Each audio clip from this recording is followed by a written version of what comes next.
Hey guys, this is the second part of our end of bipolarity वाला video. जैसे कि मैंने पहले फर्स्ट वाले पार्ट में बताया था, this topic will have 3 parts. 3 parts में इस चैप्टर को हम पढ़ेंगे. पार्ट 1 ऑलरेडी हो चुका है जिसमें हमने सोवियत सिस्टम के कैरेक्टरिस्टिक्स और उसके डिसइंटीग्रेशन के रीजंस और उसके कॉन्सिक्वेंसेस क्या थे वो सब हमने डिस्कस करा. गॉर्बाचेव के बारे में हमने बात करी थी पार्ट 1 में. ठीक है, वो सब हो चुका है. And this is part 2. इसमें हम डिस्कस करेंगे शॉक थेरेपी वाला जो जितना भी सेगमेंट आपकी बुक में दिया हुआ है और जो टेंशन्स एंड कॉन्फ्लिक्ट्स वाली सब हेडिंग दी हुई है वो सब हम इसमें बात करेंगे. पार्ट 3 में क्या होगा? पार्ट 3 में होगा जो एंड में दिया हुआ आपकी बुक में, India and post communist countries की रिलेशंस. वो हम पार्ट 3 में डिस्कस करेंगे. आपने तीनों वीडियोस देखनी है पूरे चैप्टर को अगर आपने समझना है तो. ठीक है, so let's continue our lecture. End of bipolarity, shock therapy करेंगे हम. ठीक है, यहाँ से स्टार्ट करेंगे, बाकी सारा पहले हो चुका है. अब शॉक थेरेपी इन पोस्ट कम्युनिस्ट रिजीम्स. ठीक है, शॉक थेरेपी का मतलब क्या है? शॉक थेरेपी आप नाम से ही समझ सकते हो कि शॉक के बेसिस पे कुछ हो रहा है यहाँ पे. ठीक है, collapse of communism was followed in most of these countries by a painful process of transition. Transition आपको चेंज हो रहा है ना. अब आपका कम्युनिस्ट सिस्टम हट रहा है, आप दूसरी चीज़ में ट्रांजिशन कर रहे हो. ट्रांजिशन क्या होता है? जब आप ए आइडेंटिटी से कन्वर्ट होकर बी में बन जाते हो. ठीक है, आप चेंज हो रहे हो ना. तो ये जो प्रोसेस था ये बड़ा बेकार था, बहुत पेनफुल था. इसमें बहुत प्रॉब्लम्स हुई. ये जितनी भी कम्युनिस्ट कंट्रीज़ थी, फॉर्मरली कम्युनिस्ट कंट्रीज़ थी जो कि, ठीक है, इनमें डेमोक्रेटिक कैपिटलिस्ट सिस्टम इस्टेब्लिश करा गया जिसकी वजह से एक तरह का इन सारी कंट्रीज़ को शॉक मिल गया. ठीक है, शॉक जैसे होता है तो झटका मिल गया इनको, क्योंकि पहले ऐसे नहीं थे ना. पहले बहुत अलग सिस्टम था इनका. जो भी इनका पुराना स्ट्रक्चर था जो इतने ढेर सारे डेकेड्स से एग्जिस्ट करता आया हुआ है, उस सब को आपने एक झटके में उड़ा दिया. ठीक है, कि अब आप बिल्कुल ही कंप्लीट अलग चीज़ इनसे कह रहे हो कि आप तुम वो फॉलो करो जो हम फॉलो करते आए हैं. तो ऑब्वियसली उससे काम खराब होगा आपका. That is called shock therapy. ठीक है, model of transition from an authoritarian socialist system to a democratic capitalist system in formerly Soviet countries. Authoritarian socialist system आपका पहले था सोशलिस्ट सिस्टम जहाँ पे पब्लिक ओनरशिप होती थी, हर किसी को बेसिक फैसिलिटीज़ मिलती थी और इट वाज वेरी अथॉरिटेरियन, यानी आपकी फ्रीडम बिल्कुल ही कम थी. ठीक है, फ्रीडम छीन के जब रूल करना उसको बोला जाता है अथॉरिटेरियन. तो आपकी फ्रीडम बहुत ही लो थी, वो वाला सिस्टम था. अब आप ऐसे सिस्टम को सीधा कन्वर्ट कर रहे हो डेमोक्रेसी में जहाँ पे कैपिटलिज्म रूल कर रहा है आपका. ठीक है, जहाँ पे आपका फ्रीडम आपकी बहुत ज़्यादा होगी. और कैपिटलिज्म यानी फ्री मार्केट का रूल, कि फ्री मार्केट फोर्सेस एग्जिस्ट करेंगी. आपका कोई पब्लिक ओनरशिप वाला कोई वो कॉन्सेप्ट नहीं है. प्राइवेट ओनरशिप वापस आ रही है आपकी. ठीक है, तो वो वापस ले आए ये लोग. तो दैट इज़ कॉल्ड आपका ये डेमोक्रेटिक कैपिटलिस्ट सिस्टम को एस्टैब्लिश करना. Now this process was influenced by world bank और IMF. जैसे हमने अभी पहले फर्स्ट वाले पार्ट में हमने बात करी थी कि इंटरनेशनल ऑर्गेनाइजेशंस भी इनका रोल आता है as a result of collapse of Soviet Union. तो उसके कोलैप्स की वजह से इंटरनेशनल ऑर्गेनाइजेशंस जो थी इनका रोल काफ़ी हाई हो गया था. हाई कैसे हो गया था? क्योंकि इन्होंने इस प्रोसेस में, ये जो शॉक थेरेपी वाला प्रोसेस है, इन्होंने इसमें काफ़ी कंट्रीब्यूशन करा था. फॉर एग्जांपल वर्ल्ड बैंक आपका या फिर आपका IMF. ठीक है, ये कैसे हेल्प करते हैं? डिमांड्स वगैरह रखेंगे कि अगर आपको पैसा चाहिए, आपको अपनी इकोनॉमीज फिक्स वगैरह करनी है तो आपको हमारी ये शर्तें माननी पड़ेंगी, कंडीशंस माननी पड़ेगी. इंडिया के केस में भी जो बैलेंस ऑफ पेमेंट क्राइसिस हुआ था 1992 में, ठीक है, वहाँ पे भी ऐसा ही कुछ हुआ था. तो ढेर सारी चीज़ें माननी पड़ी थी, इंडिया को अपनी इकॉनमी खोलनी पड़ी थी. तो वैसा ही यहाँ पे तो और बेकार हो रहा है. मतलब यहाँ पे तो मच वर्स था सिचुएशन. तो ये इन्होंने इन्फ्लुएंस करा था इस प्रोसेस को बहुत ज़्यादा.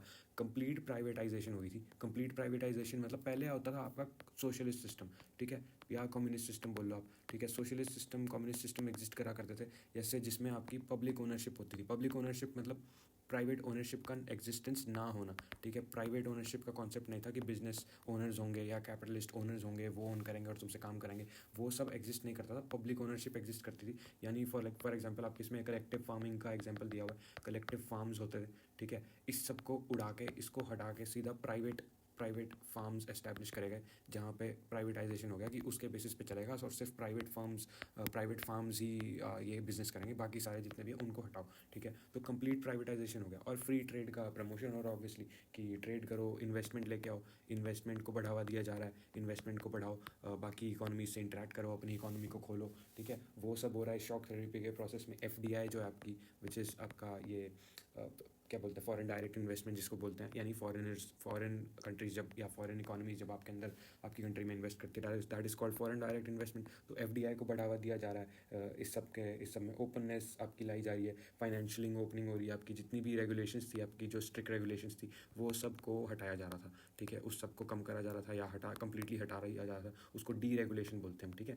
मतलब रेगुलेशन करना क्या होता है कि रेगुलेट, मतलब एक चीज़ उसका ऑपोजिट हो गया ना डी रेगुलेशन, तो डी रेगुलेशन हो रहा था, तो वो उसको बढ़ावा दिया जा रहा था। और finally transition also involve a breakup of the existing trade alliances among the countries of the Soviet block. अब जितने भी उन्होंने पहले उनकी ट्रेड अलायंसेज वो सब उड़ा दिए, ठीक है, बिल्कुल जो सबका सब कुछ इरेलीवेंट बना दिया कि ये सब मैटर नहीं करता, अब हम जो बता रहे हैं वो होगा, ठीक है। तो that is called shock therapy. इससे एक तरह से ढेर ये जो कम्युनिस्ट कंट्रीज हुआ करती थी, ठीक है, अब तो पोस्ट कम्युनिस्ट बन गई थी ना ये, तो इन सबको झटका आया कि एकदम से चेंज हो गया इनका सिस्टम सब कुछ, that is called shock therapy. अब हम इसके कॉन्सिक्वेंसेस पढ़ेंगे, इसका हुआ क्या, रिजल्ट क्या हुआ इसका। अब शॉक थेरेपी जब दी जा रही थी ना, तो ये बड़े दावे करे जा रहे थे, बड़े प्रोमिस करे जा रहे थे कि इससे तुम लोग बिल्कुल ही जैसे वेस्टर्न काउंटर पार्ट्स हैं आपके, वेस्टर्न कंट्रीज़ हैं आपकी, फर्स्ट वर्ल्ड कंट्रीज़ हैं, उनकी तरह आ जाएगा आपका सिस्टम, आपका जितनी भी प्रॉब्लम्स हैं वो ठीक हो जाएंगी, या एटलीस्ट एक्सपेक्टेशन तो करी जा रही थी कि बेटर होगी सिचुएशन थोड़ी, बट ऐसा कुछ भी नहीं हुआ। Didn't bring the promised utopia. Utopia मतलब बिल्कुल ही सब कुछ अच्छाई वाली जगह, जहाँ पे सब कुछ परफेक्ट और अच्छा होता है, सब कुछ सही हो जाता है, कोई टेंशन नहीं, that is called a utopia. It didn't bring the promised utopia of mass consumption. जैसे लिबरल डेमोक्रेसीज़ में वेस्ट की एक्सपेक्ट करा जा रहा था कि उनकी तरह बनेंगे हम लोग भी, वैसा यहाँ पे कुछ भी नहीं हुआ। अरे लोग मरने के कगार पे मास कंजम्पशन कहाँ से करेंगे, है ना, कहाँ से करेंगे, नहीं कर पाएंगे, तो वैसा कुछ भी नहीं हुआ। Broad ruins to the economies and disaster upon people. Obviously ये तो होना ही था, इकोनॉमी आपकी पहले बिल्कुल अलग थी, अब आप उसको एकदम से कह रहे हो कि आप इसको ओपन लिबरल फ्री डेमोक्रेसी वाली इकोनॉमी बना रहे हो बिल्कुल ही, तो वो तो ख़राब होना ही था आपका इकोनॉमी। और रूइंस मतलब ख़राब होना, बिल्कुल डिस्ट्रक्शन होना, और लोग थे उनकी सिचुएशन और ख़राब होगी, पहले तो उनकी ख़राब थी और ज़्यादा उनकी ख़राब होगी situation.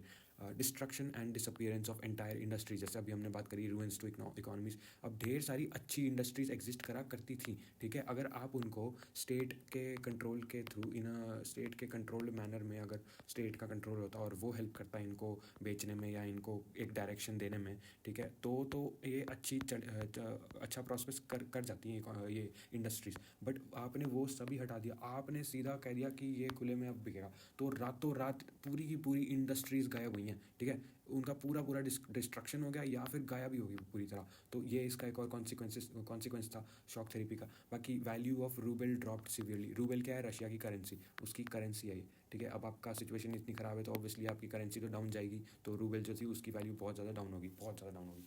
Old system of social welfare was destroyed. अब सोशल वेलफेयर मतलब, अब सोशलिज्म में क्या होता है, आपको बेसिक फैसिलिटीज़ का गारंटी होती है कि हर किसी को थोड़ी एक ये खाना पानी हेल्थ की फैसिलिटीज़ और एक मिनिमम वेज, ठीक है, कि आप चाहे कुछ ना भी करते हो या कुछ तो आपको सबको मिलेगा ही, क्योंकि तुम सब इक्वल हो और सारे अपनी इगैलिटेरियन सोसाइटी है। इगैलिटेरियन मतलब जहाँ पे सारे इक्वल होते हैं, कि इगैलिटेरियन जहाँ पे सारा आपको सबको एक इक्वली ट्रीट करा जाता है और वेलफेयर होता है आपका, एटलीस्ट क्लेम तो वही करा जाता है। तो वो जो सोशल वेलफेयर का आपका सिस्टम था वो आपने रातों रात उड़ा दिया। अब आप इतने डेकेड से, मतलब आप इतने कब से, 1917 से आपका ये सिस्टम चल रहा है, अब आपने इस सिस्टम में जहाँ पे आपकी पूरी पूरी जनरेशन पॉपुलेशंस आपकी सारी डिपेंडेंट है सोशल वेलफेयर के सिस्टम पे, उनको उसकी आदत हुई पड़ी है कि हाँ मिनिमम वेज आएगी, हाँ हमारी हेल्थ के लिए हमें प्रोवाइड करेगा स्टेट, हमें गवर्नमेंट कुछ ना कुछ प्रोवाइड करेगी फैसिलिटीज़, हमें बेसिक सब कुछ तो मिलेगा ही। उसकी गारंटी थी कि अगर आप चाहे कोई काम ना भी करते हो तब भी आपको वो सब मिलेगा, वो सब की गारंटी थी। अब उस सोशल वेलफेयर के सिस्टम को आपने रातों रात उड़ा दिया। आपने कह दिया कि कैपिटलिस्ट सिस्टम आएगा और सब लोग अपने हिसाब से देखी जाएगी, जिसका जो होना होगा, जिसमें दम होगा वो कमा के पैसे अपना देख लेगा, और जिसमें दम नहीं होगा वो ऑब्वियसली गरीब हो जाएगा। तो ऑब्वियसली उसका तो कॉन्सिक्वेंस बुरा ही होना था, और जो आपका जो सोशल वेलफेयर वाली चीज़ें थी उस सब हटा दिया, और लोगों की तो बहुत ज़्यादा उनका लाइफ बहुत ज़्यादा ख़राब हो गई थी, पहले से ज़्यादा ख़राब हो गई थी। Emergence of mafia, obviously crime तो राइज होगा ही ऐसी सिचुएशन में। आपकी कंट्री गटर में जा रही है, ऑब्वियसली क्राइम राइज होएगा, और माफिया कंट्रोल करने लग गया था। रशियन माफिया तो ग्लोबली फेमस है क्योंकि वहाँ पे कल्चर ऐसा बन चुका था, तो माफिया का राइज हो गया, ठीक है। Construction of democratic institutions was not a priority as the demands of economic transformation. अब जितनी इकोनॉमिक ट्रांसफॉर्मेशन के लिए प्रायोरिटी थी ना इस शॉक थेरेपी के प्रोसेस में, कि तुम पूरा ही अपना इकोनॉमी का मॉडल ही बदलो, वो टॉप प्रायोरिटी था। उससे बेटर उनको करना क्या था, जो करना चाहिए था, क्योंकि इतना करप्शन, जैसे हमने पहले बात करी थी फर्स्ट पार्ट में, हमने बात क्या करी थी कि करप्शन और रेड टेपिज्म और ब्यूरोक्रेसी, ठीक है, इकोनॉमिक इकोनॉमिक स्टैग्नेशन, ये सब इतना हाई था, ये सब इतना ज़्यादा हाई था, बहुत ज़्यादा बिल्कुल ही अलग लेवल पे था ना ये इकोनॉमिक स्टैग्नेशन आपका, सब ठप पड़ा था। आपका ब्यूरोक्रेसी इतनी ख़राब हुई पड़ी है, वो सब बिल्कुल ही काम ख़राब हुआ पड़ा। अब इस सब में आप क्या बोलते हैं, आपको करना चाहिए था इन सबको डेमोक्रेटाइज, इन सबको आपको फिक्स करना चाहिए था, क्योंकि ये होते हैं आपके इंस्टीट्यूशंस, ये होते हैं अगर आप कोई नींव खड़ी कर रहे हो ना, उसके जो पिलर्स होंगे, ठीक है, उसके वो किस पे खड़े हो रहे हैं, ये इंस्टीट्यूशंस वो रिप्रेजेंट करते हैं। आप इन इंस्टीट्यूशंस को ही नहीं ढंग से बना रहे हैं, आप इनको वीक, इन पे आपको ध्यान ही नहीं दे रहे, तो आपके ये बाकी का स्ट्रक्चर उस पर खड़ा कैसे होगा ना, वो तो ऑब्वियसली ख़राब हो ही जाएगा, इवेंचुअली वो कोलैप्स करेगा।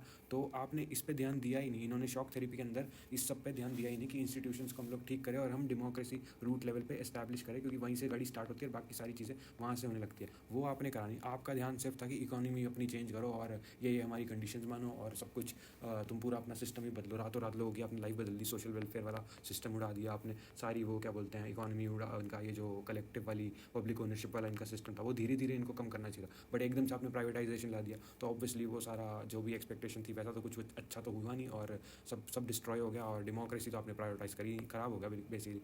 अब farmer USSR countries started reviving in 2000s through export of natural resources. अब 10-11 साल बाद ये जितनी भी कंट्रीज़ थी जो पहले यूएसएसआर का पार्ट होती थी, सोवियत यूनियन का पार्ट हुआ करती थी ये, ठीक है, ये सारी जितनी भी कंट्रीज़ थी आपकी, ये वाली जो कंट्रीज़ हैं, अब ये थोड़ा सा रिवाइव होने लगी, थोड़ा सा इनकी गाड़ी वापस पटरी पे आने लगी। हाउ, कैसे आने लगी, नेचुरल रिसोर्सेज के एक्सपोर्ट वगैरह के थ्रू। जैसे अभी हमने बात करी पहले सेंट्रल एशियन कंट्रीज़ के पास, ऐसा नहीं, वो तो बाद में अभी आएगा, वो अभी आएगा हाइड्रोकार्बन्स वाला टॉपिक।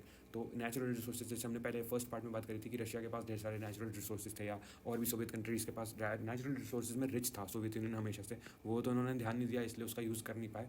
तो उसी के बेसिस पे ऑब्वियसली तो वापस ये लोग अभी थोड़ा ठीक होने लगी, इनकी हालत 10-12 साल बाद होने लगी, बट ठीक है। तो ये थे कॉन्सिक्वेंसेज ऑफ शॉक थेरेपी।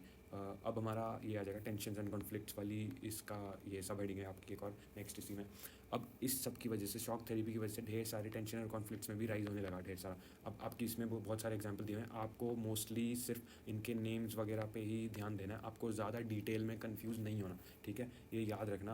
आपको ये नेम ज़रूर याद होने चाहिए, क्योंकि आपको इनको एग्जांपल के तौर पे यूज़ करना की पॉसिबिलिटी हो सकती है, बट आपको डिटेल में नहीं जाना कि कौन सी कंट्री के क्या इश्यूज़ हैं आपस में, किस चीज़ पे लड़ रहे हैं वो सब नहीं होना। आपको एक रफ़ आइडिया होना चाहिए कि क्या इश्यूज़ थे ये, ठीक है। तो और आपको 2-3 के नाम याद होने चाहिए, ताकि आप एग्ज़ाम में अपने ये एग्जाम्पल लिख पाओ। तो Chechnya and Dagestan secessionist movement, cessation क्या होता है, अलग होना, कि हमें अलग होना है, वो मूवमेंट होगी। ताजिकिस्तान सेंट्रल एशियन कंट्री है, वहाँ पे सिविल वॉर स्टार्ट होगी, ठीक है, तो वहाँ पे आपस में लड़ रहे हैं, वो अंदर ही उनका प्रॉब्लम आ रही है उनके। और आपका ये नागर्नो काराबाख कॉन्फ्लिक्ट, ये तो आज तक चल रहा है। आर्मीनिया और अजरबैजान वो टेरिटरी के लिए लड़ते हैं, उनका कुछ अपना प्रॉब्लम है, एथनिक एंड रिलीजियस ऑब्वियसली, मतलब बट एथनिक ज़्यादा obviously. Involvement of outside powers का इन्वॉल्वमेंट, ये एक्चुअली में इंपॉर्टेंट पॉइंट है, और इसको आप एक्स्ट्रा मेंशन कर सकते हो, थोड़ा इस पर लिख भी सकते हो आप। इन्वॉल्वमेंट ऑफ आउटसाइड पावर्स का क्या है, अब क्योंकि तो पहले तो ये सोवियत यूनियन वन थिंग हुआ करता था, इसका रूल था, अब आपने इसको हटा दिया। अब इसको हटाने से, जब आप हटाते हो किस चीज़ को, उससे क्या क्रिएट होता है, उससे क्रिएट होता है वैक्यूम, ठीक है, वैक्यूम क्रिएट होता है, उससे वैक्यूम क्रिएट होता है, तो फिर न्यू पावर्स की एंट्री होगी उस जगह पे। अब न्यू पावर्स की एंट्री होगी तो वहाँ पे होगा स्ट्रगल फॉर पावर, ठीक है। अब बाहरी ताकतें या आउटसाइड पावर्स हैं, उन सब की इन्वॉल्वमेंट होने लगी इन सारे रीजन्स में, जो कि आज तक चलती आ रही है हमारे। जैसे आपका तालिबान वाला इशू अफगानिस्तान में, वो है आपका एग्जाम्पल, या सेंट्रल एशिया में हमेशा चाइना लगा रहेगा अपनी डोमिनेंस को एस्टैब्लिश करने, इवन रशिया को, क्योंकि रशिया एक तरह से विल ऑफ सोवियत यूनियन जो है, उसको रशिया अपना नेक्स्ट, वो मतलब रशिया उसको समझता है कि खुद को उसका नेक्स्ट कैरियर समझता है, कि हम उस विल को अभी भी कैरी करते हैं, ठीक है। सोवियत यूनियन की जो लेगेसी थी, रशिया उसको खुद का हकदार समझता है, उसको खुद का नेक्स्ट वो समझता है कि हम इसको, उस लेगेसी को कैरी करेंगे। तो रशिया का थोड़ा एक वो आ जाता है कि यार ये तो सारा एरिया जो है ये हमारा कंट्रोल होना ही चाहिए इस पर, हम ये तो क्योंकि पहले भी हमारा था, तो उनको वो लगता है। चाइना तो ऑब्वियसली है, और फिर ऑब्वियसली यूएस तो आएगा ही कहीं ना कहीं हर जगह। तो इससे क्या हो जाता है, पावर स्ट्रगल आ जाता है, और आउटसाइड पावर्स का इस सब में, ये जो पहले सोवियत कंट्रीज़ हुआ करती थी, इस सब में मिक्सिंग होने लगी कि कौन जीतेगा, ठीक है। फाइट्स ओवर रिवर वाटर्स, अब रिवर वाटर ऑब्वियसली ये पानी के उस पर ये सब ये लड़ाइयाँ तो होंगी। और हाइड्रोकार्बन्स इन सेंट्रल एशिया, ये अनदर इंपॉर्टेंट पॉइंट है, स्पेशली यूपीएससी स्टूडेंट्स अगर वो देख रहे हैं। वैसे तो सीबीएस मतलब स्कूल स्टूडेंट्स के लिए तो इतना वो मैटर नहीं करता, मतलब उनके लिए भी इंपॉर्टेंट है, बट यूपीएससी स्टूडेंट्स के लिए एक्स्ट्रा इंपॉर्टेंट है ये वाला पॉइंट। और अगर आप यूपीएससी स्टूडेंट नहीं भी हो तब भी ये बहुत अच्छा पॉइंट है हाइड्रोकार्बन्स वाला। Side central Asia is rich in hydrocarbons, ठीक है। तो वो सब क्या है, उसका जो स्पेशली अब के टाइम में, क्योंकि now it is the world of, it is the time of electric vehicles, ठीक है। इलेक्ट्रिक आपकी लिथियम आयन बैटरीज वो सब वगैरह जो है आपका, उस सब में हाइड्रोकार्बन्स का यूजेज आता है, और सेंट्रल एशिया उसमें रिच है। अब वो रिच होगा तो उससे बिजनेस होगा तो फिर पावर स्ट्रगल भी होगा, है ना, तो वहाँ पे पॉलिटिक्स भी होगा। तो बड़ा इंटरेस्टिंग चीज़ बन जाती है, तो ये इसलिए इंपॉर्टेंट है ये वाला पॉइंट। और फिर लास्ट ये यूगोस्लाविया का आपके एंड में बल्कन कंट्री थी है, ठीक है। बल्कन आपके साउथ ईस्टर्न यूरोप की जो कंट्रीज़ होती हैं उनको, मतलब यूरोप है ना, उसमें जो साउथ ईस्ट की जो कंट्रीज़ हैं, ईस्टर्न और साउथ ईस्टर्न, उनको बोलते हैं बल्कन कंट्रीज़। और वहाँ पर ये यूगोस्लाविया, और इट इज़ ये इसका इसमें मतलब आपके बुक में ये दिया हुआ है कि सबसे ज़्यादा ब्लड शेड जो है ना यहाँ पे बहुत ज़्यादा हुआ। इसको बेसिकली जो शॉक थेरेपी का रिजल्ट था, इसको बहुत इसका सहन करना पड़ा, ठीक है। इसको बहुत कुछ सहना पड़ा, क्योंकि यहाँ पे बहुत ज़्यादा लड़ाई हुई, जिसकी वजह से ढेर सारा मतलब मरे हैं लोग, कत्ले आम हुआ है और फाइटिंग हुई है ढेर सारी, जिसकी वजह से इस बेचारी कंट्री ने बहुत कुछ सफ़र करा है, इसकी जो भी फाइट थी। So these were the tensions and conflicts. इस वाले टॉपिक पे हमें ज़्यादा इसमें इन्वॉल्व नहीं होना, कंफ्यूज भी नहीं होना। आपको सिर्फ इनके मेजर इनके नाम याद होना चाहिए और थोड़ा बहुत आइडिया होना चाहिए, बाकी ज़्यादा इसमें घुसना नहीं। इंपॉर्टेंट तो यही था, शॉक थेरेपी और कॉन्सिक्वेंसेस क्या है उसके, ठीक है, यही याद रखना है आपके। बाकी अब हम नेक्स्ट हमारे मूव ऑन करेंगे थर्ड वाले सेगमेंट पे, जो कि आपका पार्ट 3 में आएगा। तो आपको पार्ट 3 देखना होगा वो, ठीक है।